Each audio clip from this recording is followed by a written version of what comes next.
Lucent subjective book भूगोल का 2 number topic है सौरमंडल। इस टॉपिक को इस वीडियो में कंप्लीट करेंगे, यानी इस टॉपिक से जितने भी एमसीक्यू होंगे इस सेट में तैयार कर लिया गया है। अब आपको एक एक क्वेश्चन इस थ्योरी बुक में दिखाते हुए करवाएंगे।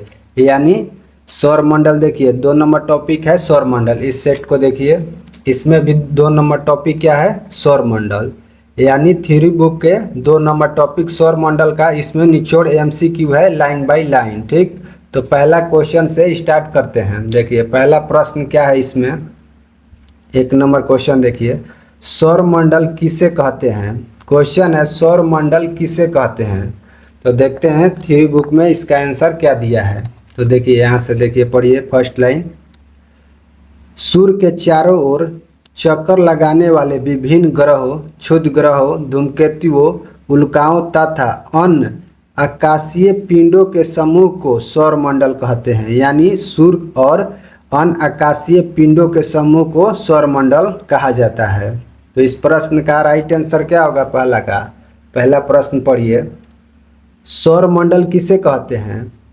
केवल ग्रहों को, केवल सूर्य को, सूर्य और उससे जुड़े सभी पिंडों को। तो राइट आंसर आपका हो जाएगा, करेक्ट आंसर क्या हो जाएगा, सी इसका सही उत्तर हो जाएगा। यानी सूर्य और उसके अन्य आकाशीय पिंडे को समूह को क्या कहा जाता है, सौरमंडल कहा जाता है। ठीक, 2 नंबर क्वेश्चन देखिए, 2 नंबर प्रश्न है, सौरमंडल के कुल द्रव का लगभग कितना भाग सूर्य में निहित है। प्रश्न है सौरमंडल के कुल द्रव का लगभग कितना भाग सूर्य में निहित है। सौरमंडल के बताना है कि कुल द्रव का लगभग कितना भाग जो है सूर्य में निहित है। तो इस प्रश्न का देखते हैं सही उत्तर क्या हो जाएगा। देखिए यहाँ से पढ़िए, सौरमंडल में सूर्य का प्रभुत्व है। ठीक, क्योंकि सौरमंडल निकाय के द्रव का लगभग 99.99 द्रव सूर्य में निहित है। कितना है, 99.99% द्रव जो है सूर्य में निहित है। तो इस प्रश्न का सही उत्तर क्या हो जाएगा, 2 का सही उत्तर आपका हो जाएगा डी, 99.999% जो है सूर्य में निहित है सौरमंडल का कुल द्रव का भाग। अगला प्रश्न देखिए, सौरमंडल की समस्त ऊर्जा का मुख्य स्रोत कौन सा है। 3 नंबर प्रश्न है, सौरमंडल की समस्त ऊर्जा का मुख्य स्रोत कौन सा है, मुख्य स्रोत बताना है। तो इस प्रश्न का सही उत्तर देखते हैं क्या हो जाएगा। तो यहाँ से पढ़िए, सौरमंडल के समस्त ऊर्जा का स्रोत भी सूर्य है। क्वेश्चन क्या था, सौरमंडल की समस्त ऊर्जा का स्रोत कौन है, तो सूर्य है। सही उत्तर क्या हो जाएगा इस प्रश्न का, 3 नंबर का सही उत्तर आपका हो जाएगा, समस्त ऊर्जा का स्रोत जो है सूर्य ही है। राइट आंसर बी होगा। अगला प्रश्न देखिए, अगला क्वेश्चन क्या कहता है, 4 नंबर, सूर्य हमारी दूध मेखला के केंद्र से लगभग कितनी दूरी पर स्थित है। सूर्य हमारी दूध मेखला के केंद्र से लगभग कितनी दूरी पर स्थित है। तो इस प्रश्न का सही उत्तर देखते हैं इस बुक में क्या दिया है। तो देखिए यहाँ से पढ़िए,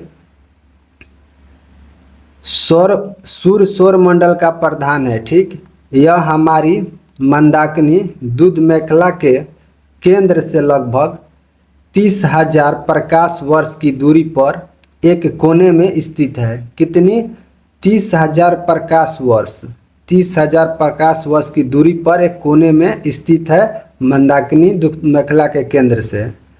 तो इस प्रश्न का सही उत्तर क्या हो जाएगा। देखिए क्वेश्चन है, सूर्य हमारी दूध मेखला के केंद्र से लगभग कितनी दूरी पर स्थित है। तो इस प्रश्न का सही उत्तर क्या हो जाएगा, राइट आंसर आपका हो जाएगा 30,000 प्रकाश वर्ष की दूरी पर स्थित है। अगला प्रश्न देखिए, अगला क्वेश्चन कहता है, सूर्य दूध मेखला के केंद्र के चारों ओर किस गति से परिक्रमा करता है। सूर्य दूध मेखला के केंद्र के चारों ओर किस गति से परिक्रमा करता है।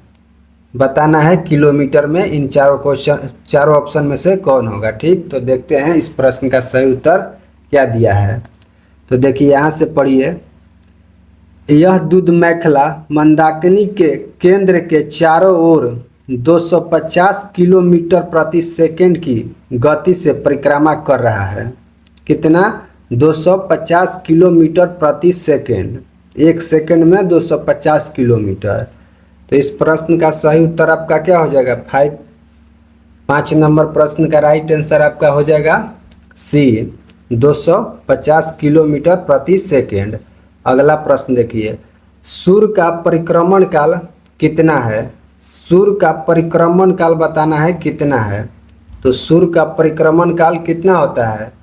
25 करोड़ वर्ष। बुक में भी देख लीजिए, इसका दिया है।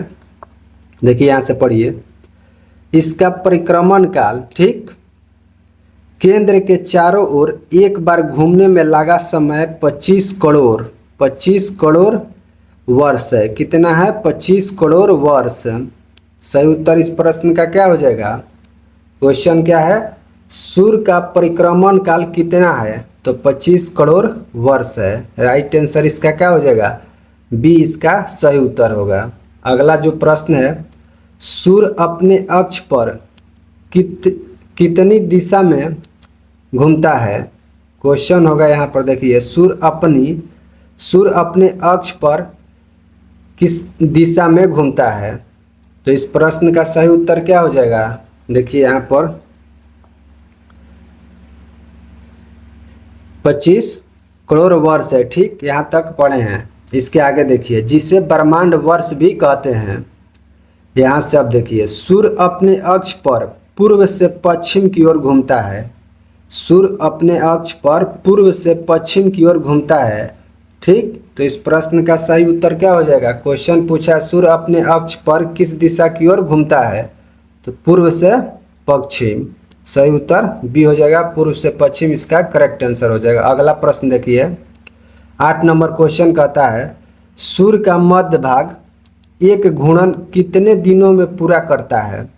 सूर्य का मध्य भाग बताना है, एक घूर्णन कितने दिनों में पूरा करता है? तो देखिए इसका सही उत्तर यहाँ दिया है। देखिए, इसका मध्य भाग 25 दिनों में। मध्य भाग कितने में दिन में? 25 भाग में। एवं ध्रुवीय भाग जो है 35 दिन में एक घूर्णन करता है। सूर्य जो है अपने अक्ष पर पूर्व से पश्चिम की ओर घूमता है। ठीक, इसका मध्य भाग 25 दिन में पूरा करता है एक घूर्णन। ठीक, और ध्रुवीय भाग 35 दिन में। तो क्वेश्चन क्या पूछा है? मध्य भाग कितने दिन में पूरा करता है? 8 नंबर क्वेश्चन देखिए, सूर्य का मध्य भाग एक घूर्णन कितने दिनों में करता है? तो 25 दिन में। सही उत्तर बी हो जाएगा। अगला प्रश्न देखते हैं, 9 नंबर क्वेश्चन क्या है। देखिए, अगर आप लूसेंट सब्जेक्टिव बुक को, ये जो लूसेंट सब्जेक्टिव बुक है ये वाला, इसको मात्र 45 दिन में कंप्लीट करते हैं तो सेल्फ स्टडी प्रो बैच के साथ जुड़ जाइए। उसमें लूसेंट सब्जेक्टिव बुक का इतिहास से लेकर बीवी तक का टॉपिक वाइज टोटल 20,000 MCQ का रिवीजन करवाया गया है। इसी तरह यानी आपको PDF टेस्ट उसमें डाला गया है। ठीक, आप डेली 3 से 4 टॉपिक पढ़कर मात्र 45 दिन में लूसेंट को कंप्लीट कर सकते हैं। अगर उसमें हम रूल बताए हैं उसके अनुसार आप पढ़ते हैं लूसेंट, तो मात्र 45 दिन में आप लूसेंट को कंप्लीट कर लीजिएगा। ठीक, तो आगे बढ़ते हैं, 9 नंबर प्रश्न देखते हैं। 9 नंबर क्वेश्चन क्या कहता है? सूर्य के ध्रुवीय भाग एक घूर्णन काल कितना है? सूर्य का ध्रुवीय भाग का एक घूर्णन का काल बताना है कितना दिन का है? तो देखिए, मध्य भाग कितना दिन का है? 25 दिन का। और ध्रुवीय भाग अभी पढ़े हैं आप। देखिए, सूर्य अपने अक्ष पर पूर्व से पश्चिम की ओर घूमता है। ठीक, इसका मध्य भाग जो है 25 दिन में। क्वेश्चन पूछा है ध्रुवीय भाग कितने दिन में एक घूर्णन पूरा करता है? तो कितने दिन में? 35 दिन में। सही उत्तर इसका क्या हो जाएगा? 9 नंबर प्रश्न का राइट आंसर आपका हो जाएगा 35 दिन में जो है ध्रुवीय भाग एक घूर्णन करता है सूर्य का। ठीक, अगला क्वेश्चन है, सूर्य के द्रव में हाइड्रोजन की मात्रा लगभग कितनी है? सूर्य के द्रव में हाइड्रोजन की मात्रा बताना है लगभग कितना है? तो हाइड्रोजन की जो मात्रा है देखिए यहाँ पर दिया गया है, सबसे अधिक जो है हाइड्रोजन ही रहता है। देखिए यहाँ से पढ़िए, देखिए यहाँ दिया है सूर्य एक गैसीय गोला है, ठीक, जिसमें हाइड्रोजन की मात्रा जो है 71% है, ठीक। हीलियम की मात्रा कितनी है 26.5% एवं अन्य तत्व 2.5% होता है। हाइड्रोजन सबसे ज़्यादा होता है 71%। तो क्वेश्चन क्या पूछा है, हाइड्रोजन की लगभग मात्रा बताना है। तो इस प्रश्न का सही उत्तर आपका क्या हो जाएगा, राइट आंसर हो जाएगा सी, 71% जो है हाइड्रोजन सूर्य में निहित है। अगला प्रश्न देखिए, अगला क्वेश्चन कहता है सूर्य के द्रव में हीलियम की मात्रा लगभग कितनी है। हीलियम की मात्रा बताना है, सूर्य के द्रव में हीलियम की मात्रा लगभग कितनी है। तो हीलियम की मात्रा अभी आपको दिखाए हैं, हाइड्रोजन जो है 71%, ठीक। देखिए यहाँ पे सूर्य एक गैसीय गोला है, ठीक, जिसमें हाइड्रोजन 71% है, ठीक। हीलियम कितना है तो 26.5%। क्वेश्चन क्या पूछा है, हीलियम की मात्रा, तो 26.5% हो जाएगा। अन्य तत्व का पूछता तो 2.5%। सही उत्तर इस प्रश्न का क्या हो जाएगा, राइट आंसर हो जाएगा 11 नंबर क्वेश्चन का 26.5% हीलियम की मात्रा है। अगला क्वेश्चन देखिए, 12 नंबर प्रश्न कहता है सूर्य के क्रोड का तापमान कितना है। सूर्य के क्रोड का तापमान बताना है कितना है। तो इस प्रश्न का सही उत्तर देखिए क्या होता है। देखिए यहाँ से पढ़िए, सूर्य के केंद्रीय भाग, ठीक, जिसे क्रोड कहते हैं, क्रोड कहलाता है, ठीक, जिसका तापमान जो है 1.5 गुना 10 के पावर 7 डिग्री सेल्सियस होता है। 1.5 गुना 10 के पावर 7 डिग्री सेल्सियस। सही उत्तर इसका क्या हो जाएगा, तापमान पूछा है।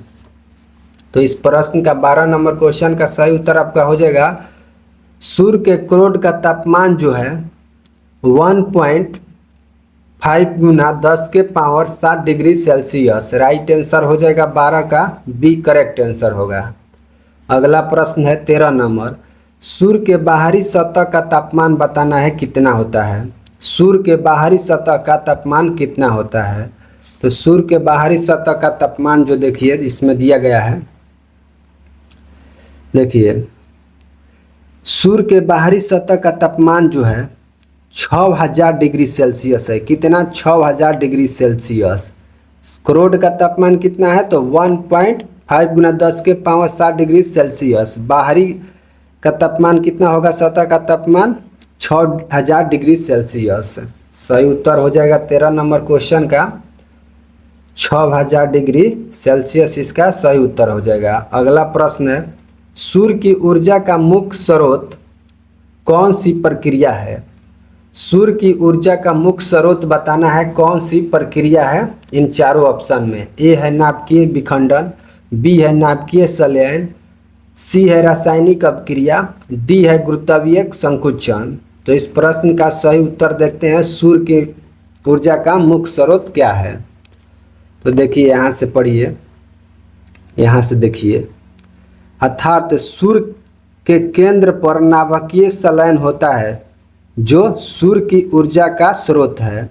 कौन होता है, नाभिकीय संलयन, ठीक, यही है जो सूर्य के ऊर्जा का मुख्य स्रोत है। तो इस प्रश्न का सही उत्तर क्या हो जाएगा आपका, क्वेश्चन 14 नंबर क्या था, देखिए सूर्य की ऊर्जा का मुख्य स्रोत क्या है।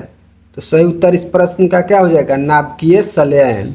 14 नंबर प्रश्न का क्या होगा सही उत्तर, बी इसका करेक्ट आंसर हो जाएगा। अगला प्रश्न देखिए, सूर्य की दीप्तिमान सतह को क्या कहते हैं। सूर्य की दीप्तिमान सतह को बताना है क्या कहते हैं। तो सूर्य के दीप्तिमान सतह को क्या कहा जाता है, इस प्रश्न का सही उत्तर ढूंढते हैं क्या होगा। देखिए यहाँ से पढ़िए, सूर्य की दीप्तिमान सतह को प्रकाश मंडल कहते हैं। क्या कहते हैं, प्रकाश मंडल। सूर्य की दीप्तिमान सतह को क्या कहते हैं, प्रकाश मंडल। तो इस प्रश्न का करेक्ट आंसर क्या हो जाएगा, 15 नंबर क्वेश्चन का सही उत्तर आपका हो जाएगा ए, प्रकाश मंडल। अगला देखिए प्रश्न कहता है सूर्य के किनारों पर प्रकाश कम दिखाई देने का कारण क्या है? सूर्य के किनारों पर प्रकाश कम दिखाई देने का कारण क्या है? तो इस क्वेश्चन का सही उत्तर देखिए यहाँ पर दिया गया है, यहाँ से पढ़िए। सूर्य की दीप्तिमान सतह को प्रकाश मंडल कहते हैं। ठीक, आगे देखिए, प्रकाश मंडल के किनारे प्रकाशमान नहीं होते। ठीक, क्योंकि सूर्य का वायुमंडल प्रकाश का अवशोषण कर लेता है। क्या करता है? प्रकाश का अवशोषण कर लेता है सूर्य का वायुमंडल। ठीक, इसे वर्णमंडल कहते हैं। यह लाल रंग का होता है। प्रकाश का अवशोषण कर लेता है, इसलिए प्रकाश कम दिखाई देता है। क्वेश्चन देखिए क्या है। सूर्य के किनारों पर प्रकाश दिखाई देने का कारण क्या है? तो प्रकाश का अवशोषण है। सही उत्तर हो जाएगा इसका बी, करेक्ट आंसर हो जाएगा। 17 नंबर प्रश्न देखिए, इस वीडियो को देखने से पहले आप लूसेंट को एक बार पढ़ लीजिएगा। 17 नंबर प्रश्न है, सूर्य ग्रहण के समय सूर्य का कौन सा भाग दिखाई देता है? सूर्य ग्रहण के समय सूर्य का कौन सा भाग दिखाई देता है? देखिए, आपको 16 तक क्वेश्चन जो है बुक में दिखाते हुए 3 बुक में करा दिए। ठीक, अब 17 नंबर जो क्वेश्चन है, यहाँ से आपको केवल क्वेश्चन और आंसर करवाएंगे, क्योंकि हर क्वेश्चन को इसमें दिखाएंगे तो वीडियो लंबा हो जाएगा, क्योंकि 150 प्लस क्वेश्चन इस टॉपिक में है। ठीक, तो स्टार्ट करते हैं 17 नंबर क्वेश्चन से। क्वेश्चन है, सूर्य ग्रहण के समय सूर्य का कौन सा भाग दिखाई देता है? सूर्य ग्रहण के समय सूर्य का कौन सा भाग दिखाई देता है? तो इसका सही उत्तर हो जाएगा सी, इसका करेक्ट आंसर हो जाएगा। किरीट जो है सूर्य ग्रहण के समय दिखाई देता है, यानी पूर्ण सूर्य ग्रहण के समय सूर्य का केवल बाहरी आवरण या मुकुट जैसा भाग दिखाई देता है। ठीक, जिसे किरीट यानी कोरोना कहते हैं। तो राइट आंसर इसका क्या हो जाएगा? सी, इसका सही उत्तर हो जाएगा। अगला प्रश्न देखिए 18 नंबर। अगला 18 नंबर क्वेश्चन है, सूर्य का किरीट किस प्रकार की किरणें उत्सर्जित करता है? 18 नंबर क्वेश्चन देखिए, कहता है सूर्य का किरीट किस प्रकार की किरणें उत्सर्जित करता है? तो इस प्रश्न का सही उत्तर हो जाएगा बी, एक्सरे किरण उत्सर्जित करता है। सूर्य का किरीट जो भाग है, ये अदृश्य और अत्यधिक गर्म होने के कारण एक्स किरणें का उत्सर्जित करता है। राइट आंसर इसका बी हो जाएगा। ठीक, यहाँ से आपको हर क्वेश्चन का आंसर केवल करवाएंगे। ठीक, आप एक बार बुक पढ़ के इस वीडियो को देखिएगा, आपको सारे क्वेश्चन उसी टॉपिक से लाइन बाय लाइन देखने को मिलेगा। ठीक, तो 19 नंबर क्वेश्चन देखिए, प्रारंभिक अवस्था में ब्रह्मांड का कौन सा सिद्धांत मान्य था? प्रारंभिक समय में, ठीक, ब्रह्मांड का कौन सा सिद्धांत मान्य था? तो इस प्रश्न का राइट आंसर आपका क्या हो जाएगा? भूप केंद्रीय सिद्धांत। सही उत्तर ए हो जाएगा, भूप केंद्रीय सिद्धांत इसका सही उत्तर होगा। यानी 20 नंबर क्वेश्चन है, सूर्य केंद्रीय सिद्धांत का प्रतिपादन किसने किया? सूर्य केंद्रीय सिद्धांत का प्रतिपादन किसने किया? इस क्वेश्चन का सही उत्तर बताइएगा क्या होगा? तो सूर्य केंद्रीय सिद्धांत का प्रतिपादन किसने किया है? तो कोपरनिकस ने किया है। सही उत्तर इसका क्या हो जाएगा? B, Copernicus. यानी पोलैंड के खगोल शास्त्री जो थे कोपरनिकस, सूर्य केंद्रीय सिद्धांत का प्रतिपादन किया था। अगला क्वेश्चन देखिए क्या है, सूर्य की अनुमानित आयु कितनी है? सूर्य की अनुमानित आयु बताना है कितनी है? तो सूर्य की अनुमानित आयु जो है 5 बिलियन वर्ष है। कितना है? 5 बिलियन वर्ष। वैज्ञानिकों के अनुसार सूर्य की वर्तमान अनुमानित आयु जो है लगभग 5 बिलियन वर्ष है। सही उत्तर सी होगा। अगला प्रश्न देखिए, सूर्य और पृथ्वी के बीच औसत दूरी कितनी है? सूर्य और पृथ्वी के बीच औसत दूरी बताना है कितनी है? ए है 10 करोड़, बी है 15 करोड़, सी है 20 करोड़, डी है 25 करोड़। तो इस प्रश्न का सही उत्तर आपका हो जाएगा बी, 15 करोड़ किलोमीटर है। कितना है? 15 करोड़ किलोमीटर। यानी सूर्य और पृथ्वी के बीच की औसत दूरी लगभग 14.96 करोड़ किलोमीटर है। इसका सही उत्तर क्या हो जाएगा? बी इसका करेक्ट आंसर होगा। अगला है प्रश्न, सूर्य के प्रकाश को पृथ्वी तक पहुंचने में कितना समय लगता है? सूर्य के प्रकाश को पृथ्वी तक पहुंचने में कितना समय लगता है? तो इस क्वेश्चन का सही उत्तर क्या हो जाएगा? 8 मिनट 16.6 सेकेंड लगता है। तो इस नंबर क्वेश्चन का सही उत्तर आपका क्या हो जाएगा?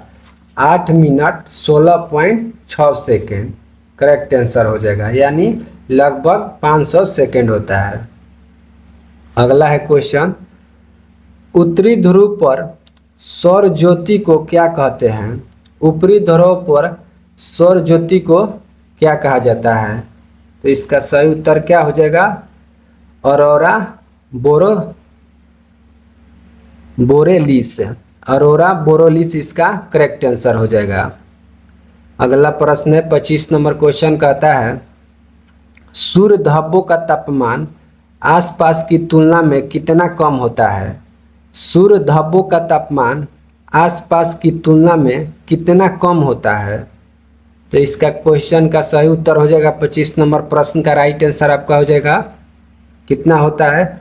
1500 डिग्री सेल्सियस कम होता है। सही उत्तर हो जाएगा सी 1500 डिग्री सेल्सियस। या अगला क्वेश्चन देखिए 26 नंबर प्रश्न कहता है, सूर्य धब्बों का पूरा चक्र कितने वर्षों का होता है?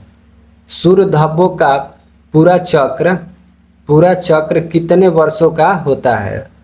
तो इसका सही उत्तर हो जाएगा 26 नंबर क्वेश्चन का 22 वर्ष का होता है। राइट आंसर इसका डी हो जाएगा 22 वर्ष। सूर्य धब्बों का पूरा चक्र कितने वर्ष का होता है? तो 22 वर्ष का होता है, यानी सूर्य धब्बों का पूरा चक्र 22 वर्षों का होता है। 11 वर्ष तक धब्बे बढ़ते हैं, ठीक, और अगले 11 वर्ष तक घटते हैं। अगला जो क्वेश्चन है, सूर्य धब्बों से पृथ्वी पर किस प्रकार की समस्या उत्पन्न होती है? सूर्य धब्बों से पृथ्वी पर किस प्रकार की समस्या उत्पन्न होती है? तो इससे होती है क्या उत्पन्न? चुंबकीय झंझावात। सही उत्तर इसका क्या हो जाएगा? सी चुंबकीय झंझावात की समस्या उत्पन्न होती है, यानी सूर्य के धब्बों से भारी मात्रा में विद्युत चुंबकीय विकिरण निकलता है, जिससे पृथ्वी पर चुंबकीय झंझावात आते हैं और वायरलेस संचार बाधित होता है। उससे क्या होता है? वायरलेस संचार जो है बाधित होता है चुंबकीय झंझावात से। अगला क्वेश्चन देखिए, सूर्य का व्यास कितना है? सूर्य का व्यास बताइए कितना है? तो सूर्य का व्यास कितना है? 13,92,000 किलोमीटर। सही उत्तर इसका क्या हो जाएगा? 20 का करेक्ट आंसर हो जाएगा। सूर्य का व्यास लगभग है 13,92,000 किलोमीटर। अगला क्वेश्चन देखिए 29 नंबर क्या कहता है? 29 नंबर क्वेश्चन देखिए, क्वेश्चन है, सूर्य का व्यास पृथ्वी के व्यास से कितना गुना अधिक है? सूर्य का व्यास जो है पृथ्वी के व्यास से कितना गुना अधिक है? तो इस प्रश्न का सही उत्तर क्या हो जाएगा? कितना गुना है? तो 110 गुना। राइट आंसर आपका डी हो जाएगा। करेक्ट आंसर होगा 110 गुना, यानी सूर्य का व्यास पृथ्वी के व्यास से 110 गुना अधिक है। सही उत्तर क्या हो जाएगा इसका? डी इसका करेक्ट आंसर हो जाएगा। अगला क्वेश्चन देखिए, पृथ्वी को सूर्य ताप का कितना भाग प्राप्त होता है? पृथ्वी को सूर्य ताप का कितना भाग प्राप्त होता है? तो इस प्रश्न का सही उत्तर हो जाएगा 2 अरबवा भाग प्राप्त होता है पृथ्वी को। पृथ्वी को सूर्य ताप का लगभग कितना भाग प्राप्त होता है? तो 2 अरबवा भाग प्राप्त होता है। इस क्वेश्चन का सही उत्तर हो जाएगा 2 अरबवा भाग। अगला देखिए प्रश्न कहता है, मध्यरात्रि सूर्य किस क्षेत्र में दिखाई देता है? मध्यरात्रि सूर्य किस क्षेत्र में दिखाई देता है? तो आर्कटिक क्षेत्र में दिखाई देता है। राइट आंसर इसका क्या हो जाएगा? आर्कटिक क्षेत्र। अगला क्वेश्चन देखिए क्या है, 32 नंबर प्रश्न है 2006 के IAU पराग सम्मेलन के अनुसार सौर मंडल के पिंडों की कितनी श्रेणियां हैं। 2006 के IAU पराग सम्मेलन के अनुसार सौर मंडल के पिंडों की कितनी श्रेणियां हैं। तो इस प्रश्न का सही उत्तर क्या हो जाएगा 32 का, कितना है तो 3 श्रेणियां हैं। राइट आंसर बी होगा। यानी वर्ष 2006 में प्राग में हुए अंतर्राष्ट्रीय खगोलीय संघ के सम्मेलन में सौर मंडल के आकाशीय पिंडों को 3 श्रेणियों में वर्गीकृत किया गया। परंपरागत ग्रह, बौने ग्रह और एक था लघु सौरमंडलीय पिंड, यानी 3 गो पिंडों की श्रेणी में रखा गया। अगला प्रश्न देखिए क्या कहता है। परंपरागत ग्रहों की संख्या कितनी है। परंपरागत ग्रहों की संख्या कितनी है बताना है 33 नंबर प्रश्न का आंसर। तो इस क्वेश्चन का सही उत्तर हो जाएगा बी 8 है। यानी वर्तमान में सौर मंडल में 8 परंपरागत ग्रह है। वर्ष 2006 से पहले 9 ग्रह माने जाते थे, लेकिन प्लूटो ग्रह को इस श्रेणी से हटा दिया गया है, इसलिए इसमें 8 ग्रहों की संख्या रह गई है, परंपरागत ग्रहों की संख्या। अगला देखिए क्वेश्चन कहता है प्लूटो को किस श्रेणी में रखा गया है। प्लूटो को किस श्रेणी में रखा गया है। प्लूटो को किस श्रेणी में रखा गया है तो बौने ग्रह की श्रेणी में रखा गया। अगला क्वेश्चन बताइएगा 35 नंबर प्रश्न पढ़िए क्या है। आंतरिक ग्रहों में कौन कौन से आते हैं। आंतरिक ग्रहों में कौन कौन से आते हैं। तो इस क्वेश्चन का सही उत्तर क्या हो जाएगा। आंतरिक ग्रह में कौन कौन से आते हैं तो सही उत्तर आपका हो जाएगा बुध, शुक्र, पृथ्वी और मंगल जो है आंतरिक ग्रहों में आते हैं। इस क्वेश्चन का सही उत्तर क्या हो जाएगा बुध, शुक्र, पृथ्वी, मंगल। यानी सूर्य के निकटतम 4 ग्रह हैं। कौन है तो बुध, शुक्र, पृथ्वी और मंगल है। इसे आंतरिक ग्रह या पार्थिव ग्रह भी कहा जाता है, ठीक है, क्योंकि ये चट्टानों से बने होते हैं। अगला प्रश्न देखिए क्या कहता है। ब्रह्म ग्रह किसे कहा जाता है। ब्रह्म ग्रह किसे कहा जाता है तो इस क्वेश्चन का सही उत्तर क्या हो जाएगा। 36 नंबर क्वेश्चन का सही उत्तर आपका बी हो जाएगा।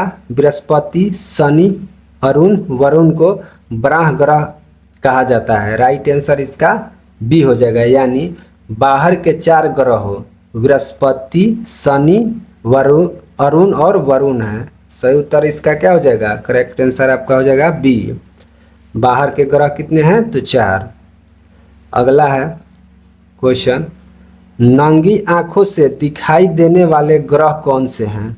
नंगी आंखों से दिखाई देने वाला ग्रह बताइएगा कौन कौन से हैं। तो इस क्वेश्चन का सही उत्तर हो जाएगा बुध, शुक्र, मंगल, बृहस्पति और शनि जो है इन्हें नंगी आंखों से देखा जा सकता है। राइट आंसर इसका हो जाएगा 37 का एक करेक्ट आंसर हो जाएगा।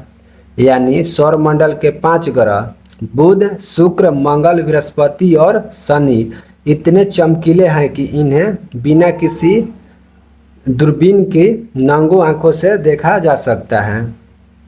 अगला है क्वेश्चन आकार के अनुसार सबसे बड़ा ग्रह कौन सा है। आकार के अनुसार सबसे बड़ा ग्रह बताना है। इन चारों ऑप्शन में से कौन होगा। तो इस क्वेश्चन का सही उत्तर हो जाएगा 38 का आपका बृहस्पति। बृहस्पति इसका करेक्ट आंसर हो जाएगा। यानी बृहस्पति सबसे बड़ा ग्रह है। बृहस्पति के बाद कौन है तो शनि है, उसके बाद अरुण, उसके बाद वरुण, उसके बाद पृथ्वी, उसके बाद शुक्र, उसके बाद मंगल, सबसे लास्ट में कौन है तो बुध है। अगला प्रश्न देखिए क्या कहता है आकार के अनुसार सबसे छोटा ग्रह कौन सा है। आकार के अनुसार सबसे छोटा ग्रह कौन सा है तो कौन सा है बुध होता है। सही उत्तर क्या हो जाएगा बुध इसका करेक्ट आंसर हो जाएगा। यानी आकार और द्रव्यमान दोनों की दृष्टि से बुध सौर मंडल का जो है सबसे छोटा ग्रह है। बुध सबसे छोटा है और बृहस्पति सबसे बड़ा है। ठीक, अगला प्रश्न देखिए 40 नंबर क्वेश्चन क्या है। 40 नंबर प्रश्न देखिए, घनत्व के अनुसार सबसे अधिक घनत्व वाला ग्रह कौन सा है। घनत्व के अनुसार सबसे अधिक घनत्व वाला ग्रह बताना है कौन सा है। तो पृथ्वी जो है, इसका सही उत्तर 40 का हो जाएगा। पृथ्वी जो है सबसे अधिक घनत्व वाला ग्रह है। राइट आंसर क्या हो जाएगा, पृथ्वी। यानी सभी 8 ग्रहों में सबसे अधिक औसत घनत्व जो है पृथ्वी का है, जबकि सबसे कम घनत्व पूछेगा तो शनि का है। सबसे कम किसका है, शनि का। सबसे अधिक किसका है, तो पृथ्वी का। अगला क्वेश्चन देखिए, सूर्य के सबसे निकटतम ग्रह कौन सा है। सूर्य के सबसे निकटतम ग्रह बताना है कौन सा है। तो सूर्य के सबसे निकटतम ग्रह जो है बुध है। कौन है, बुध है। देखिए सूर्य से दूरी के बढ़ते क्रम में जो है सबसे नज़दीक कौन है, बुध है। उसके बाद कौन है, शुक्र। शुक्र के बाद कौन है, पृथ्वी। पृथ्वी के बाद मंगल, यानी और सबसे लास्ट में जो है वरुण है। अतः सूर्य के सबसे निकट कौन हो जाएगा, बुध। अगला देखिए, सूर्य से सबसे दूर स्थित ग्रह कौन सा है। दूर, निकट कौन है, तो बुध। ठीक, इसमें पूछा है दूर कौन सा है, तो दूर कौन हो जाएगा, वरुण जो है सबसे दूर है। सही उत्तर क्या हो जाएगा, वरुण। इसका करेक्ट आंसर हो जाएगा। सूर्य से सबसे दूर स्थित ग्रह जो है वरुण है और सबसे निकट है बुध। अगला है क्वेश्चन, ग्रहों का द्रव्यमान सबसे कम किसका है। ग्रहों का द्रव्यमान जो है सबसे कम किसका है।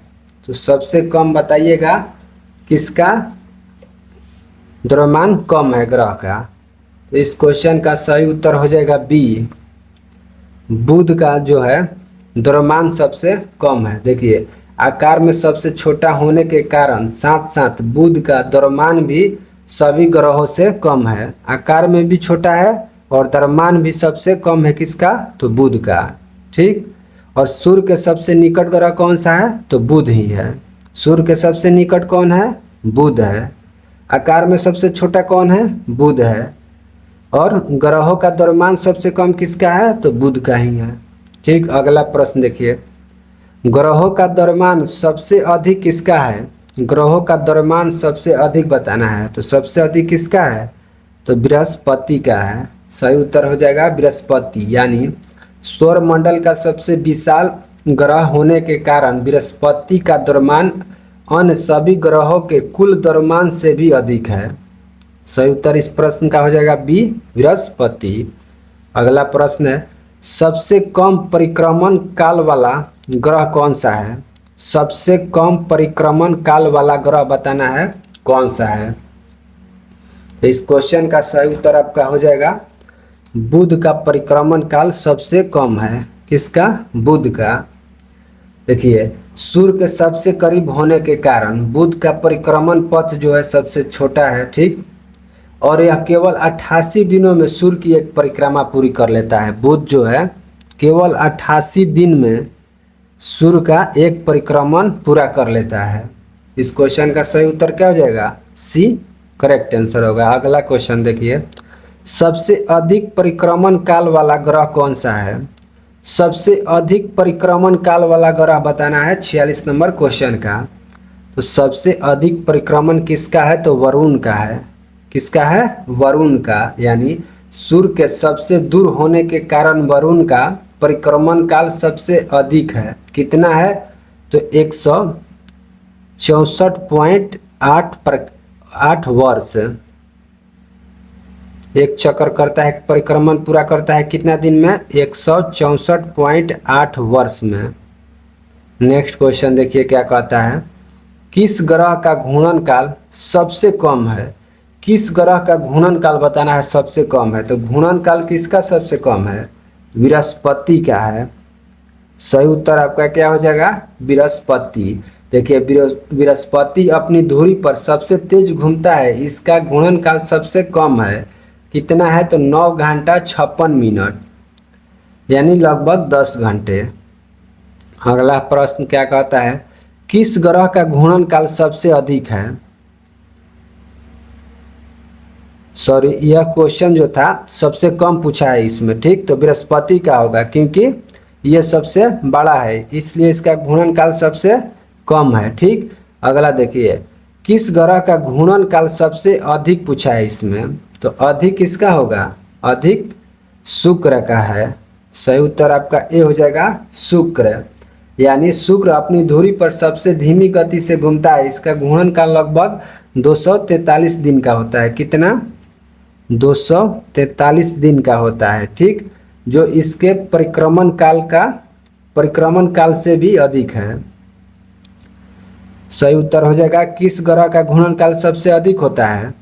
तो शुक्र का। और किस ग्रह का घूर्णन काल सबसे कम होता है। तो बृहस्पति का। करेक्ट आंसर हो जाएगा इसका 48 का शुक्र। अगला है 49 नंबर क्वेश्चन, किन ग्रहों का घूर्णन दिशा में होता है, क्लॉकवाइज होता है। किस ग्रहों का घूर्णन है, इन चारों ऑप्शन में बताना है, क्लॉकवाइज दिशा में होता है। तो इस प्रश्न का सही उत्तर हो जाएगा शुक्र और वरुण। शुक्र और वरुण का घूर्णन क्लॉकवाइज दिशा में होता है। राइट आंसर ए होगा। यानी सौरमंडल के दो ग्रह शुक्र और वरुण अपनी धुरी पर पूर्व से पश्चिम घूमते हैं, ठीक। जबकि अन्य सभी ग्रह पश्चिम से पूर्व की ओर घूमते हैं। अगला है क्वेश्चन, सौरमंडल का सबसे छोटा ग्रह कौन सा है। सौरमंडल का सबसे छोटा ग्रह बताना है कौन सा है। तो सबसे छोटा ग्रह कौन सा है। तो बुध है। बुध इसका करेक्ट आंसर हो जाएगा। सौरमंडल का सबसे छोटा ग्रह कौन सा हो जाएगा, बुध हो जाएगा। अगला 51 नंबर क्वेश्चन देखिए क्या है। 51 नंबर प्रश्न है, किस ग्रह में चुंबकीय क्षेत्र पाया जाता है। क्वेश्चन है 51 नंबर, किस ग्रह में चुंबकीय क्षेत्र पाया जाता है। तो इस क्वेश्चन का सही उत्तर क्या हो जाएगा।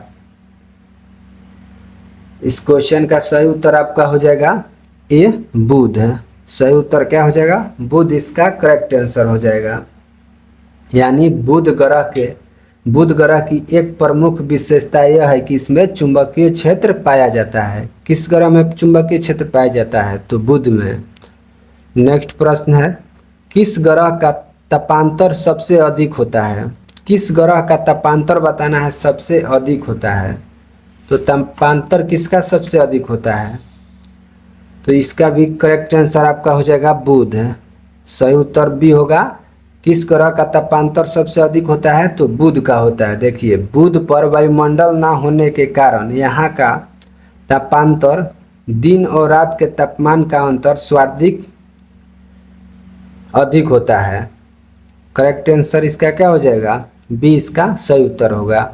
अगला प्रश्न देखिए क्या कहता है, सूर्य की परिक्रमा सबसे कम समय में कौन सा ग्रह करता है। सूर्य का परिक्रमा सबसे कम समय में कौन करता है। तो इसका सही उत्तर हो जाएगा बी, बुध करता है। सूर्य की परिक्रमा सबसे कम समय यानी 88 दिन में पूरी करने वाला कौन है।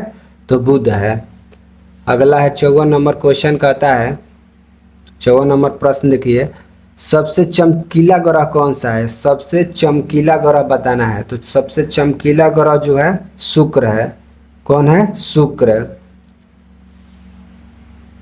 किस ग्रह को भोर का तारा या सांझ का तारा कहा जाता है।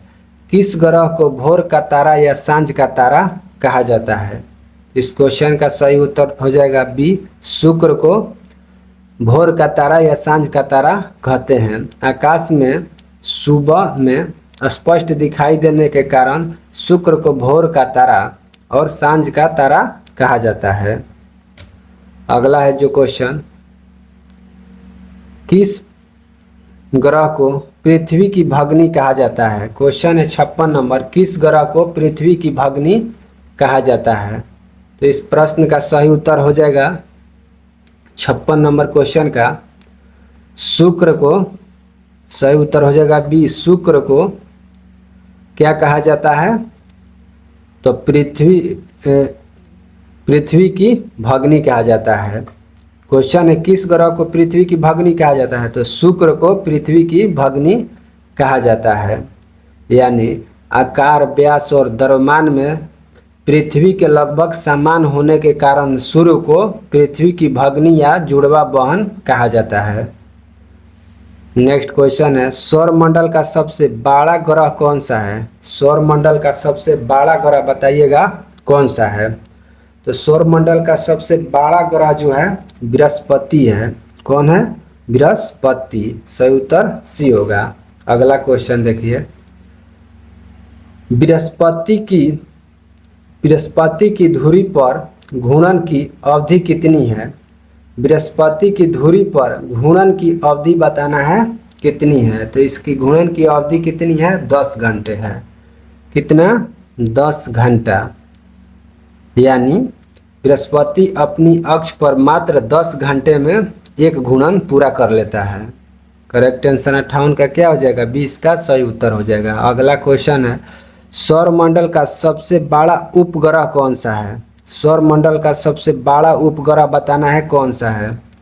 तो गैनीमीड जो है, देखिए डी पर है, गैनीमीड जो है ये सौरमंडल का सबसे बड़ा उपग्रह है। गैनीमीड यानी गैनीमेड बृहस्पति का एक उपग्रह है, ठीक, जो पूरे सौरमंडल का सबसे बड़ा उपग्रह है। करेक्ट आंसर हो जाएगा गैनीमीड। अगला है प्रश्न, मंगल ग्रह के उपग्रह कौन से हैं? मंगल ग्रह के उपग्रह बताना है कौन से हैं? तो मंगल ग्रह के उपग्रह हैं कौन कौन? फोबस और डीमोस। फोबस और डीमस जो है मंगल ग्रह के उपग्रह हैं। किसके? मंगल के। अगला है क्वेश्चन, सौरमंडल का सबसे बड़ा ज्वालामुखी कौन सा है? सौरमंडल का सबसे बड़ा ज्वालामुखी बताना है।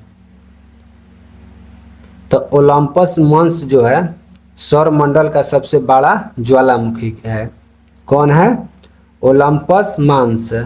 करेक्ट आंसर इसका बी हो जाएगा। यानी मंगल ग्रह पर स्थित ओलंपस मंस सौरमंडल का सबसे बड़ा ज्वालामुखी है। यह माउंट एवरेस्ट से लगभग 3 गुना ऊंचा है। कितना गुना? माउंट एवरेस्ट से 3 गुना ऊंचा है ओलंपस मंस।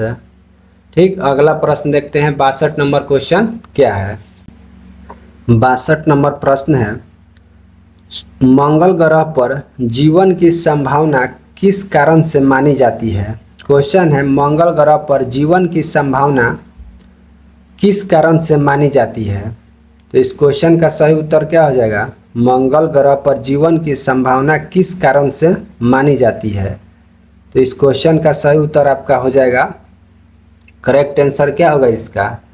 62 का सही उत्तर हो जाएगा, वहाँ बर्फ एवं जल उपस्थित है। क्या है? वहाँ बर्फ एवं जल उपस्थित है। यानी मंगल ग्रह पर ध्रुवीय बर्फ और भूमिगत जल के साक्ष्य मिलने के कारण यहाँ जीवन की संभावना मानी जाती है। अगला है क्वेश्चन, नासा का क्यूरियोसिटी रोवर मंगल पर कब पहुंचा? नासा का क्यूरियोसिटी रोवर मंगल पर कब पहुंचा? तो इस क्वेश्चन का सही उत्तर क्या हो जाएगा? 2012 ईस्वी में पहुंचा। कब? 2012 ईस्वी में सफलतापूर्वक मंगल ग्रह की सतह पर उतरा था। नेक्स्ट क्वेश्चन कहता है, क्यूरियोसिटी रोवर मंगल ग्रह पर किस स्थान पर पहुंचा? क्यूरियोसिटी रोवर जो है यह मंगल ग्रह पर किस स्थान पर पहुंचा? तो इसका सही उत्तर क्या हो जाएगा? गेल क्रेटर स्थान पर पहुंचा है। कहाँ? गेल क्रेटर स्थान पे। अगला जो क्वेश्चन है, भारत का पहला अंतर्ग्रहीय अभियान कौन सा है? अंतर्ग्रहीय अभियान बताना है भारत का पहला कौन सा है? तो इस क्वेश्चन का सही उत्तर हो जाएगा 65 का आपका राइट आंसर हो जाएगा बी, मंगलयान। मंगलयान जो है भारत का पहला अंतर्ग्रहीय अभियान है। सही उत्तर बी होगा। नेक्स्ट प्रश्न देखते हैं क्या है। 66 नंबर क्वेश्चन कहता है, भारतीय मंगलयान यानी मॉम कब प्रक्षेपित किया गया? भारतीय मंगलयान मॉम कब प्रक्षेपित किया गया? तो ये प्रक्षेपित हुआ था 2000 2013 में। सही उत्तर हो जाएगा 2013, यानी इसरो द्वारा मंगलयान को 5 नवंबर 2013 को आंध्र प्रदेश के श्रीहरिकोटा स्थित सतीश धवन अंतरिक्ष केंद्र से प्रक्षेपित किया गया था 2013 में। अगला है क्वेश्चन, अगला क्वेश्चन देखिए क्या कहता है। मंगलयान किस प्रक्षेपण यान से छोड़ा गया था? मंगलयान जो है यह किस प्रक्षेपण यान से छोड़ा गया था? तो इसको छोड़ा गया था PSLV C-25 से। सही उत्तर हो जाएगा PSLV C-25, इसका करेक्ट आंसर हो जाएगा, यानी polar satellite launch vehicle C-25 के माध्यम से भेजा गया था। अगला क्वेश्चन देखिए क्या कहता है। किस ग्रह के चारों ओर सबसे अधिक वलय पाए जाते हैं, यानी रिंग्स पाए जाते हैं सबसे अधिक किस ग्रह के चारों ओर? तो इस क्वेश्चन का सही उत्तर हो जाएगा बी, शनि के चारों ओर सबसे अधिक रिंग्स पाए जाते हैं, यानी शनि ग्रह के चारों ओर अत्यंत सुंदर और स्पष्ट वलय पाए जाते हैं जो धूल, बर्फ और चट्टानों के कणों से बने होते हैं। अगला है, शनि के चारों ओर वलयों की संख्या कितनी है? शनि के चारों ओर वलयों की संख्या बताना है, रिंग्स की संख्या कितनी है? तो इनकी जो संख्या है 7 है। कितनी है? 7। अगला है क्वेश्चन, शनि का घनत्व कितना है? शनि का घनत्व बताना है कितना है? तो शनि का घनत्व जो है 0.7 ग्राम सेंटीमीटर घन क्यूब होगा, सेंटीमीटर क्यूब। अगला प्रश्न देखिए क्या कहता है। शनि का सबसे बड़ा उपग्रह कौन सा है? शनि का सबसे बड़ा उपग्रह बताइएगा कौन सा है? तो सबसे बड़ा उपग्रह शनि का है टाइटन। कौन है? टाइटन इसका करेक्ट आंसर हो जाएगा। टाइटन शनि का सबसे बड़ा और सौरमंडल का दूसरा सबसे बड़ा उपग्रह है। इसके पास स्वयं का संघनन वायुमंडल मौजूद है टाइटन के पास। अगला देखिए, टाइटन की खोज किसने की थी? शनि के उपग्रह टाइटन की खोज किसने की थी? तो इसकी खोज किसने की थी? Christian Huygens. क्रिश्चियन हाइजेंस जो है टाइटन की खोज किए थे। सही उत्तर हो जाएगा। कब किए थे? तो 1655 ईस्वी में। 1655 ईस्वी में क्रिश्चियन हाइजेंस ने टाइटन की खोज की थी। अगला प्रश्न जो है 73 नंबर क्वेश्चन है। 73 नंबर क्वेश्चन देखिए क्या कहता है। किस ग्रह का एक उपग्रह फोबे विपरीत दिशा में परिक्रमा करता है? किस ग्रह का एक उपग्रह फोबे विपरीत दिशा में परिक्रमा करता है? तो इस क्वेश्चन का सही उत्तर हो जाएगा बी, शनि। शनि इसका सही उत्तर हो जाएगा। शनि का उपग्रह फोबे शनि का परिक्रमण अन्य ग्रहों के विपरीत दिशा में करता है। अगला है 74 नंबर, अरुण ग्रह की खोज कब हुई थी? अरुण ग्रह की खोज बताना है कब हुई थी? तो इसकी खोज हुई थी 1781 ईस्वी में। कब? 1781 ईस्वी में से दूरबीन द्वारा खोजा गया पहला ग्रह है। कौन? तो अरुण। अरुण ग्रह की खोज किसने की थी? खोज कब हुई थी? 1781 में। ठीक, किसने खोज की थी? अब बताना है 75 नंबर क्वेश्चन का आंसर। किसने खोज की थी? तो किसने खोज की थी? William Herschel. विलियम हर्शल ने 1781 ईस्वी में अरुण ग्रह की खोज की थी। अरुण ग्रह के सबसे बड़े उपग्रह का नाम क्या है? अरुण ग्रह के सबसे बड़े उपग्रह का नाम बताना है क्या है?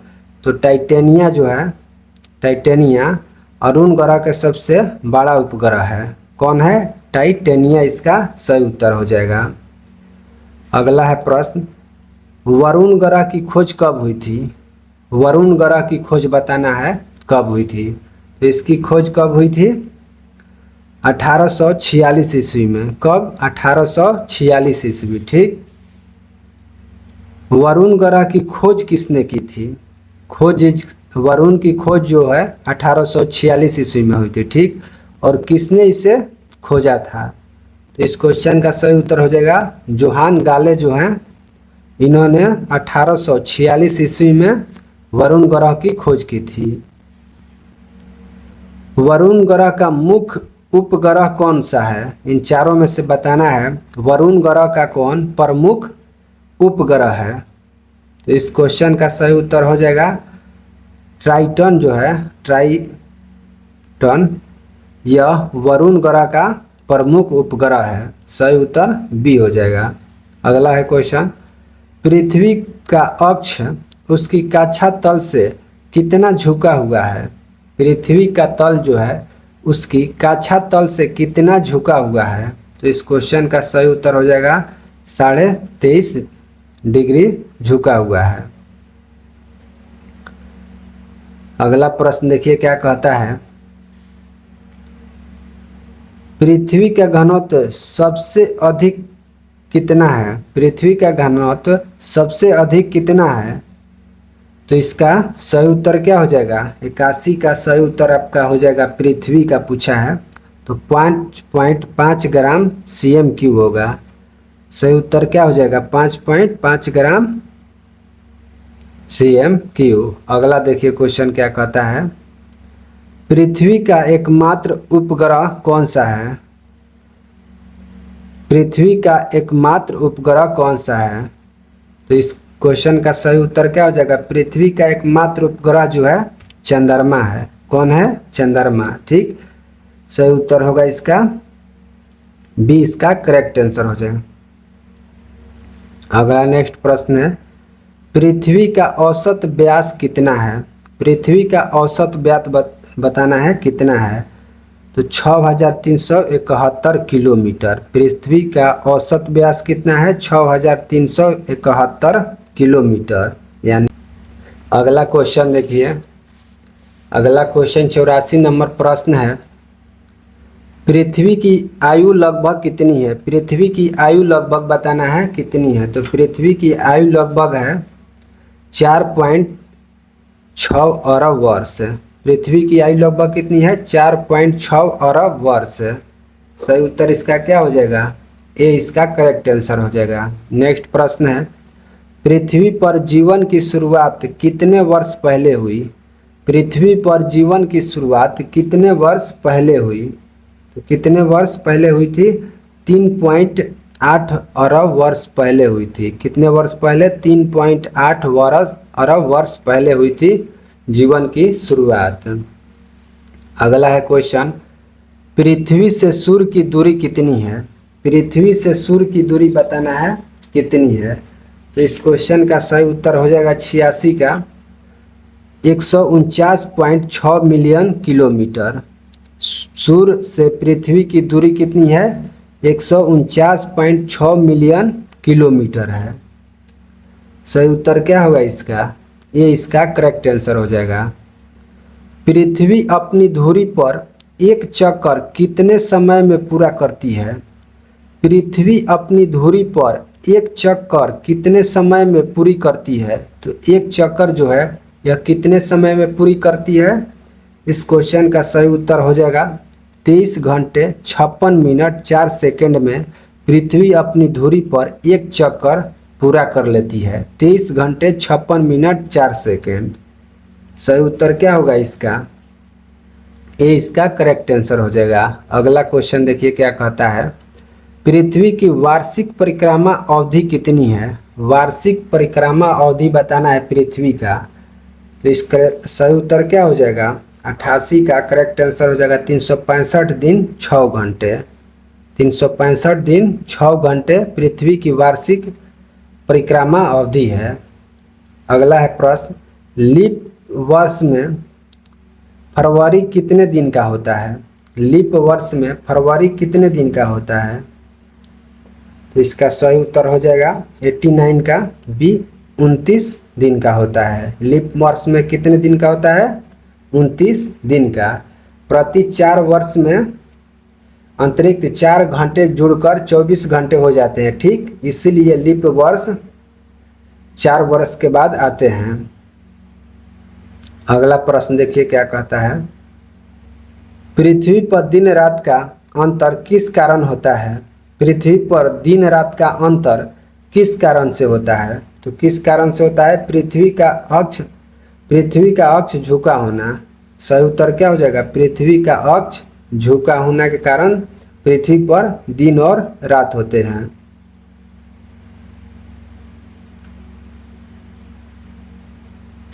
अगला क्वेश्चन देखिए क्या कहता है। पृथ्वी का रंग क्यों नीला दिखाई देता है? 91 नंबर क्वेश्चन कहता है पृथ्वी का रंग क्यों नीला दिखाई देता है? तो क्यों नीला दिखाई देता है?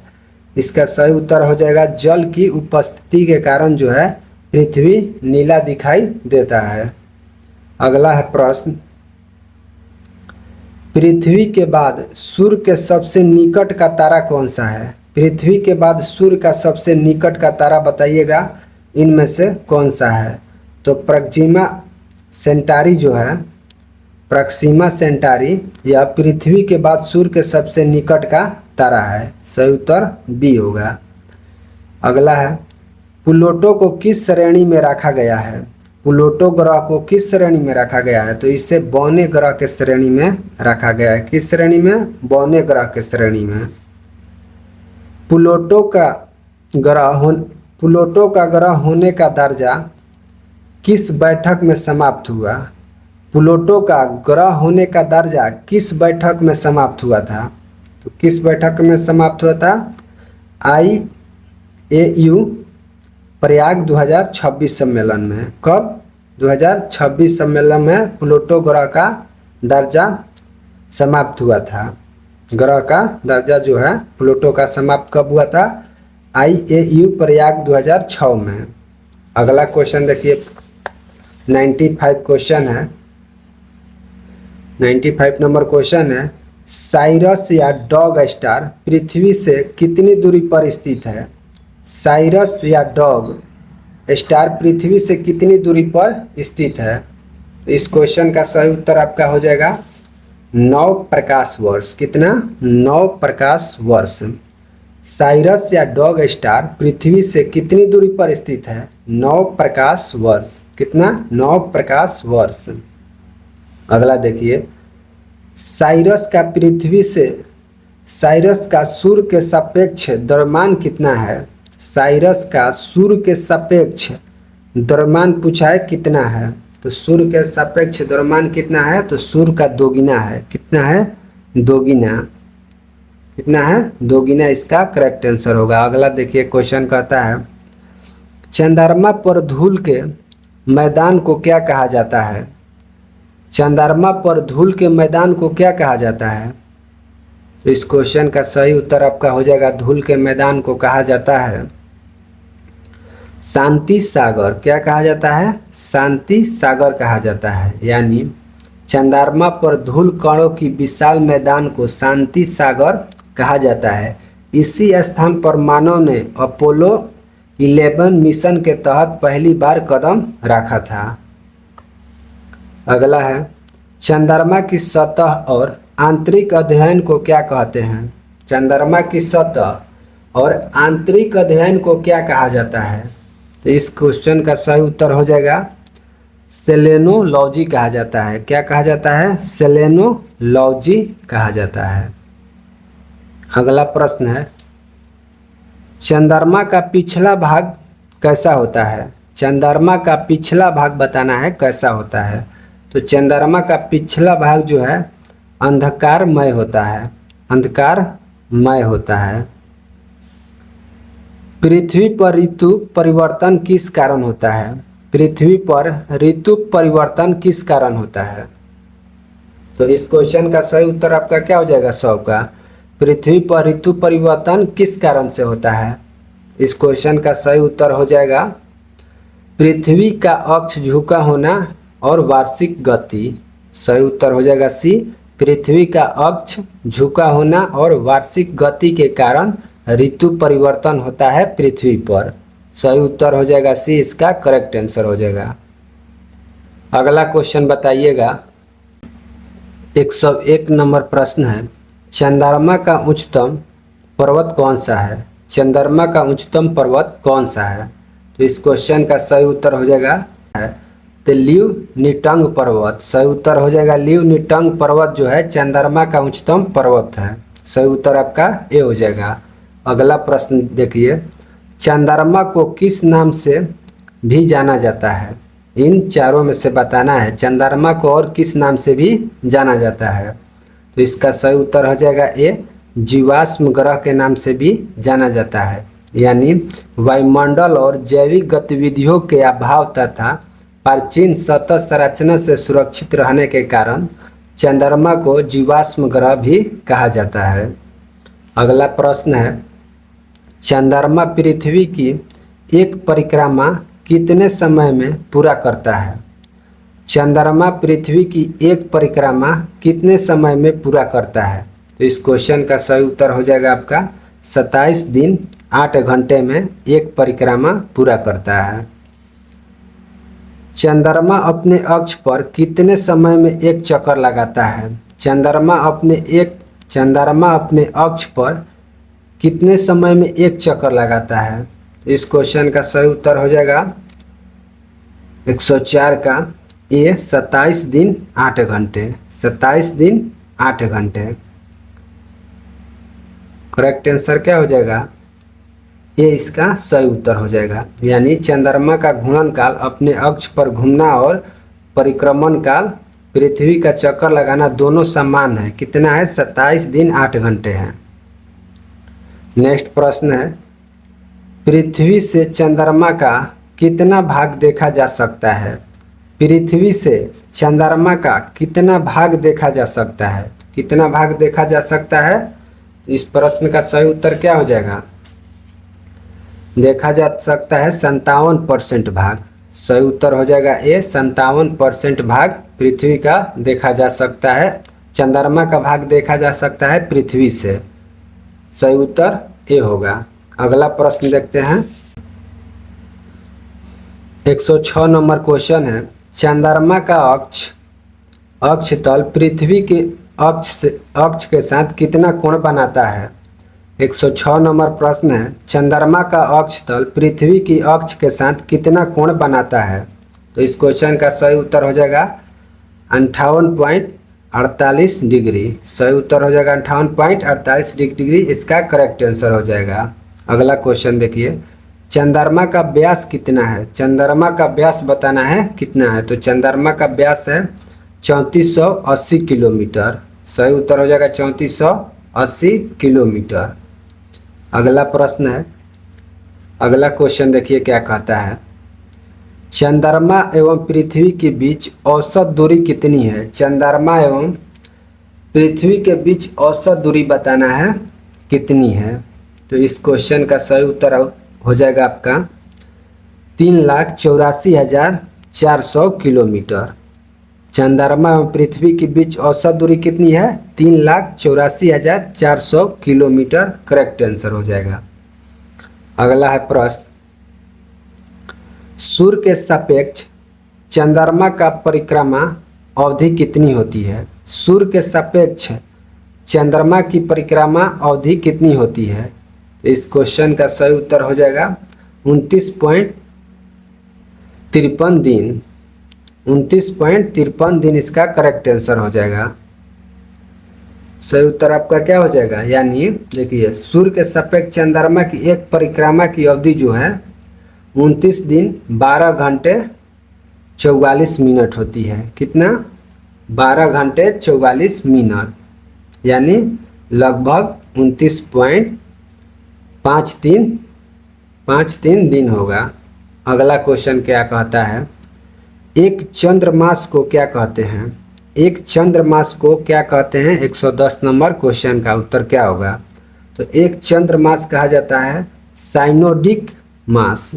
एक चंद्रमास को क्या कहा जाता है? साइनोडिक मास कहा जाता है।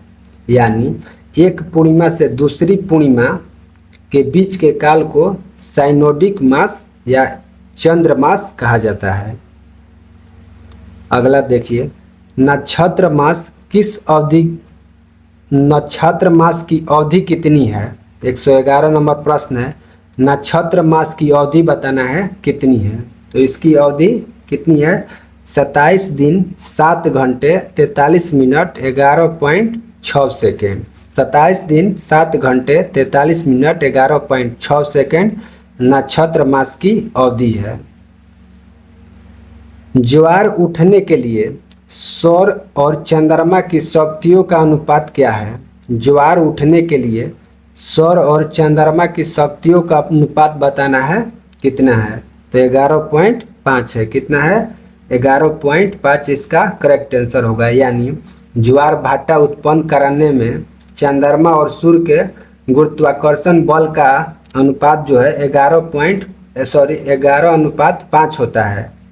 सही उत्तर क्या होगा? 11:5। अगला देखिए, चंद्रमा की उम्र कितनी है? 113 नंबर क्वेश्चन है, चंद्रमा की उम्र बताइएगा कितनी है? तो चंद्रमा का उम्र जो है लगभग पृथ्वी के समान है, 160 करोड़ वर्ष। चंद्रमा का उम्र कितना है? पृथ्वी के समान 160 करोड़ वर्ष है। चंद्रमा में अधिक मात्रा में कौन सा तत्व पाया जाता है? 114 नंबर है, चंद्रमा में अधिक मात्रा में कौन सा तत्व पाया जाता है? तो इसका सही उत्तर हो जाएगा टाइटेनियम पाया जाता है। कौन पाया जाता है? टाइटेनियम। अगला देखिए, सुपर मून क्या होता है? सुपर मून बताइएगा क्या होता है? तो सुपर मून क्या होता है? जब चंद्रमा पृथ्वी के सबसे निकट होता है वह होता है सुपर मून। जब चंद्रमा पृथ्वी के सबसे निकट होता है वही होता है सुपर मून। ठीक, अगला क्वेश्चन है 116 नंबर प्रश्न, देखिए क्या कहता है। 116 नंबर क्वेश्चन है, ब्लू मून क्या होता है? ब्लू मून बताना है क्या होता है। तो ब्लू मून एक कैलेंडर माह की दूसरी पूर्णिमा होती है। एक कैलेंडर माह की दूसरी पूर्णिमा जो है ब्लू मून है।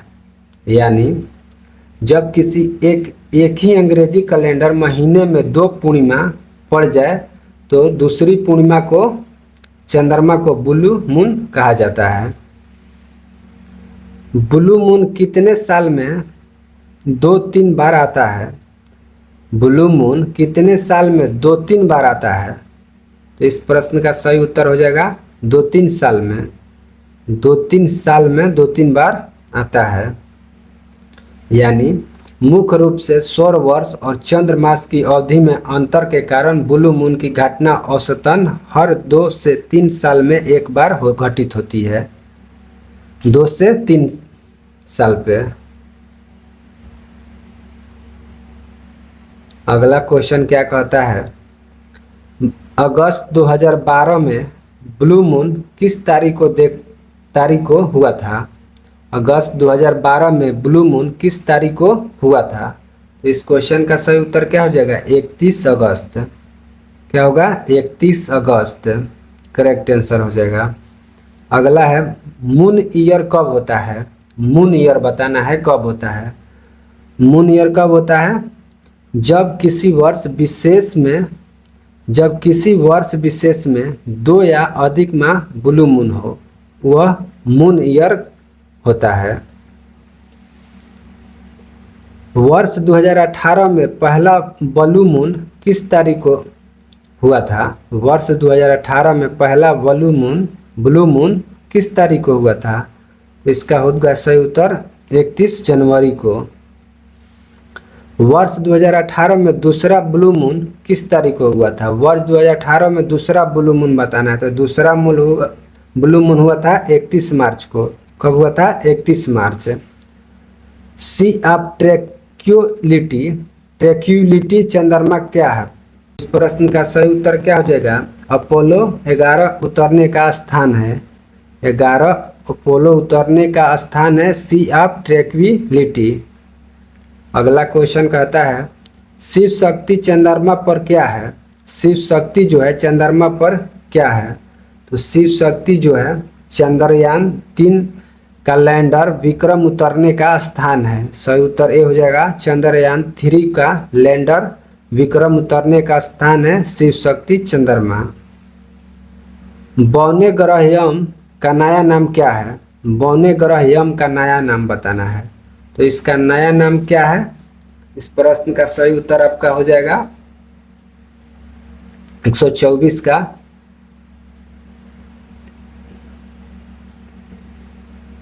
1,34,340। बौने ग्रह यम का नया नाम क्या है? 1,34,340 है। सही उत्तर ए हो जाएगा। अगला प्रश्न बताइएगा। अगला क्वेश्चन है,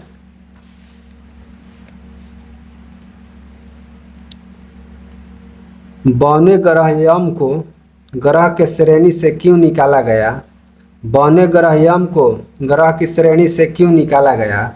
तो इस क्वेश्चन का सही उत्तर क्या हो जाएगा? आकार में छोटा, कक्षा वृत्ताकार नहीं, वरुण की कक्षा को काटना। सही उत्तर आपका ए हो जाएगा। क्या होगा? ए इसका सही उत्तर होगा। अगला क्वेश्चन है 126 नंबर, यम की खोज किसने की थी? 126 नंबर प्रश्न देखिए क्या कहता है, यम की खोज किसने की थी? तो यम की खोज किसने किया था?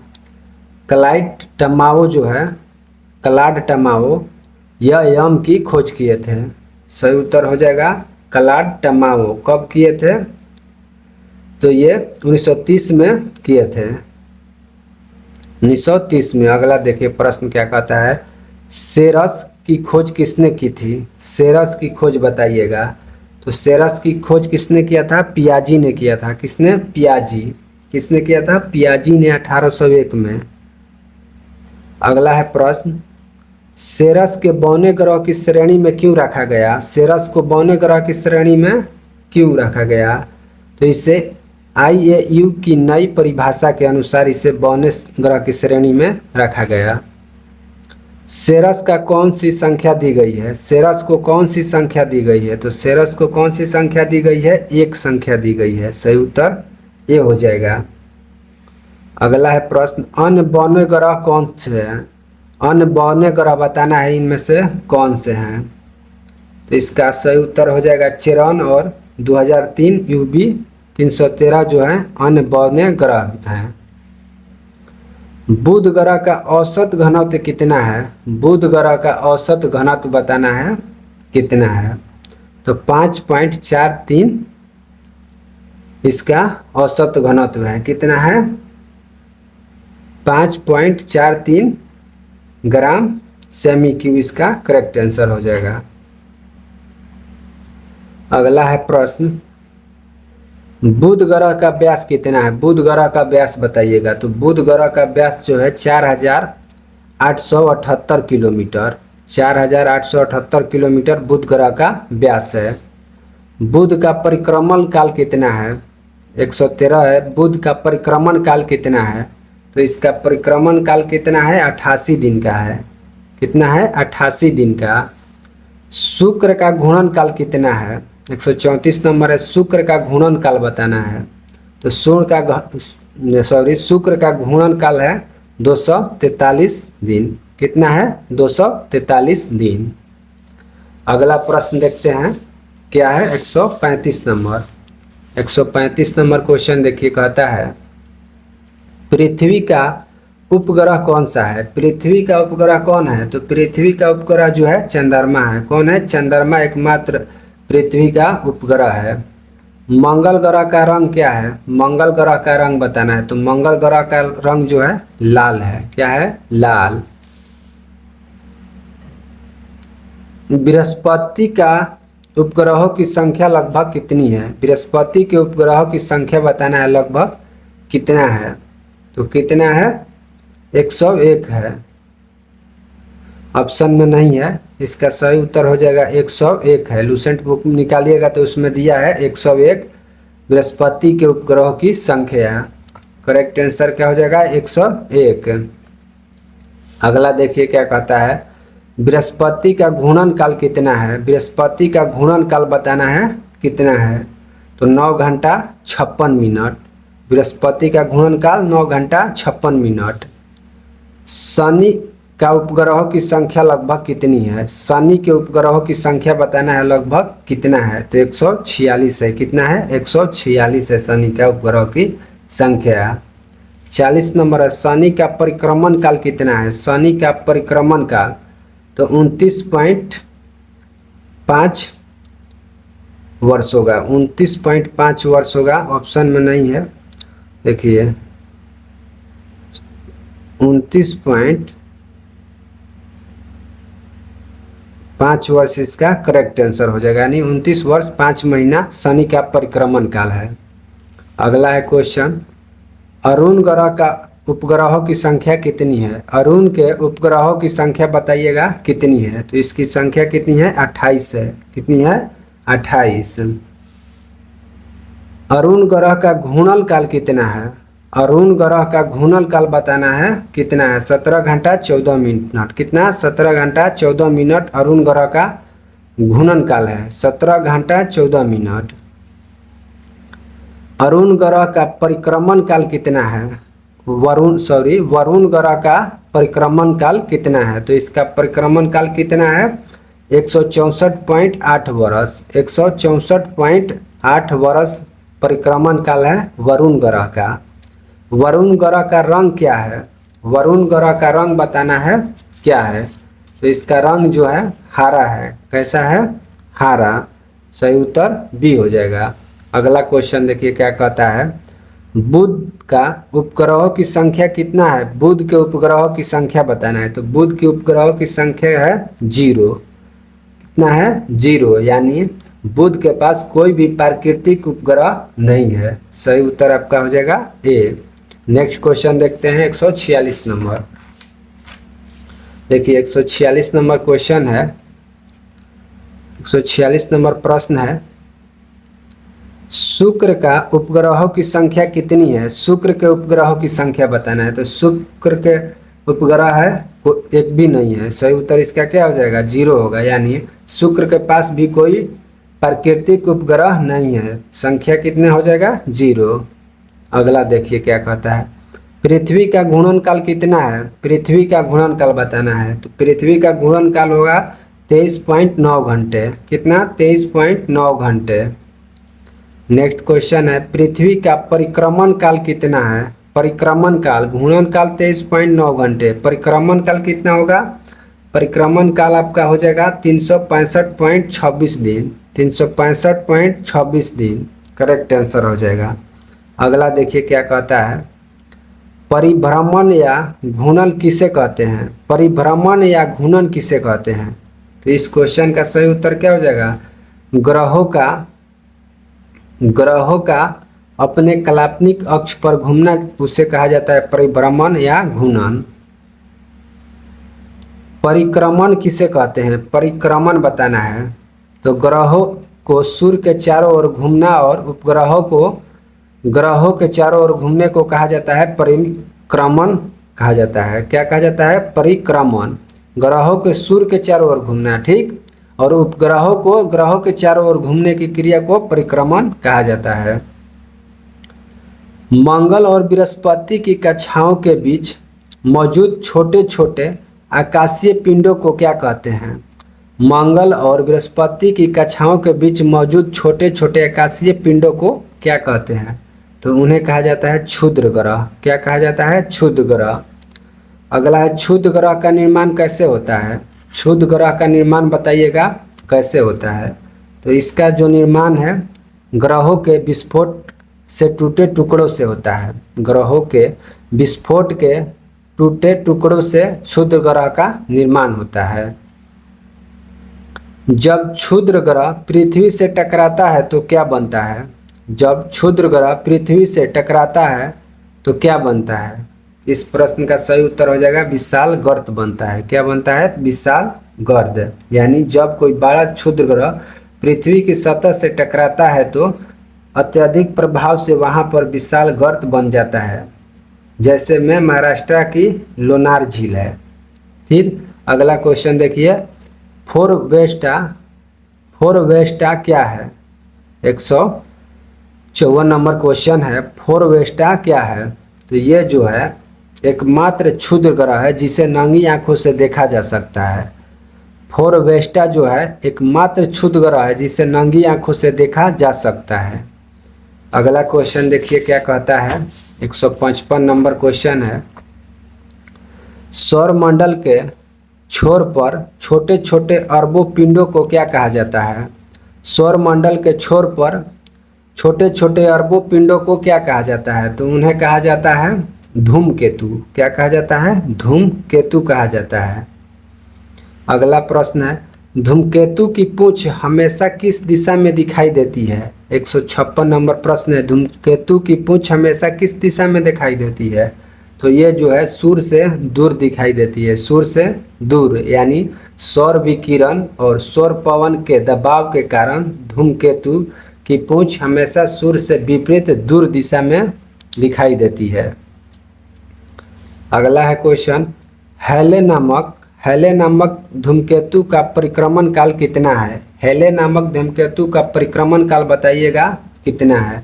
तो इसका परिक्रमण काल कितना है? 76 वर्ष है। कितना है? 76 वर्ष। हेले धूमकेतु अंतिम बार कब दिखाई दिया था? हेले धूमकेतु अंतिम बार कब दिखाई दिया था?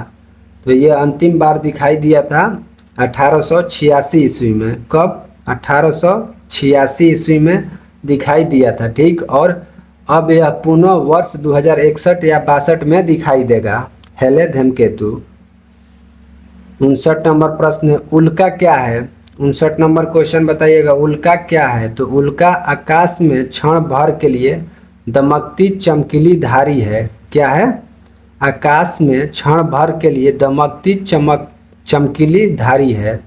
सही उत्तर ये हो जाएगा। अगला प्रश्न देखिए, यानी सौरमंडल का लास्ट क्वेश्चन है 160 नंबर।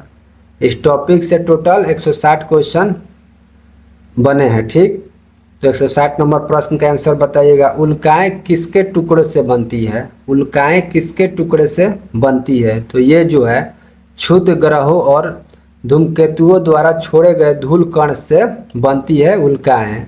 सही उत्तर आपका क्या हो जाएगा? ये इसका करेक्ट आंसर हो जाएगा। ठीक, आपको टोटल 160 MCQ करवाएं सौरमंडल टॉपिक से। एक बार आप सौरमंडल टॉपिक यानी भूगोल के 2 नंबर टॉपिक सौरमंडल को एक बार कंप्लीट पढ़िएगा और मेन क्वेश्चन को हाईलाइट करते हुए पढ़िएगा। ठीक, और उसके बाद इस वीडियो को देखिएगा और बताइएगा आपका कितना क्वेश्चन सही हुआ। ठीक, अगर आप चैनल पे नए होंगे तो चैनल को सब्सक्राइब कर लीजिएगा। इस पे लूसेंट का ओरिजिनल कंटेंट पढ़ाया जाता है।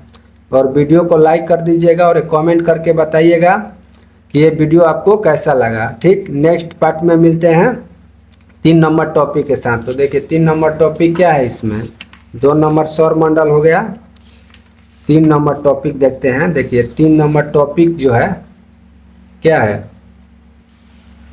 देखिए 3 नंबर टॉपिक है